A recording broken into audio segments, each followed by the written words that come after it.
لو كنت من الناس اللي زهقت من التطبيقات اللي كلها إعلانات وكل ما تيجي تحمل مسلسل تلاقي نفسك بتدور على كل حلقة لوحدها، النهاردة جبت لك الحل السهل والسريع والمريح. تطبيق خرافي اسمه شاهد بوكس بيخليك تقدر تحمل أي مسلسل أو أي فيلم كامل بضغطة واحدة ومن غير ولا إعلان يفصلك عن المتعة. في الفيديو ده هشرح لك إزاي تستخدمه وإزاي تشترك وتحمل لنفسك فيه، وتابع معايا للنهاية.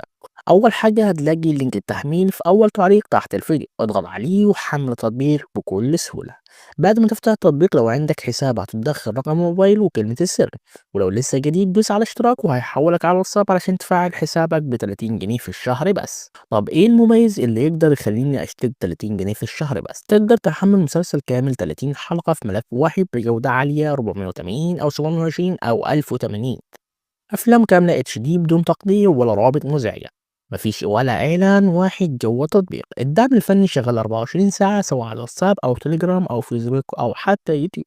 لو مش لاقي المحتوى اللي انت عاوزه اطلبه مننا على طول وهنضيفه لك في أسرع وقت خلال ساعات قليلة إن شاء الله في نفس اليوم، طبعا من خلال الواتساب أو التليجرام أو حتى الفيسبوك. والأجمل من كده إن ممكن تجرب التطبيق مجاني برمز دعوة لفترة محدودة كنوع من التقدير للمشتركين المفعلين معانا على السوشيال ميديا. وطبعا ملاحظات مهمة جدا، التطبيق لسه جديد ولسه بنضيف محتوى كل يوم، فلو حاجة لسه مش موجودة اطلبها وهتوصل لك بسرعة في نفس اليوم. الواجهة سهلة جدا، فيها بحث، فيها تصنيفات محتوى عربي وأجنبي. التصميم مستوحي من تطبيق زي فوسيما لكن بدون أي إعلانات.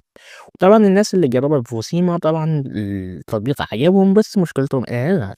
طبعا شاهد بوكس ده بدون أي إعلانات وبدون أي حاجة. خلاصة الكلام ده مش تطبيق عادي، دي تجربة مشاهدة جديدة 30 جنيه في الشهر وبتاخد كل حاجة مريحة وسريعة وبدون وجع دماغ.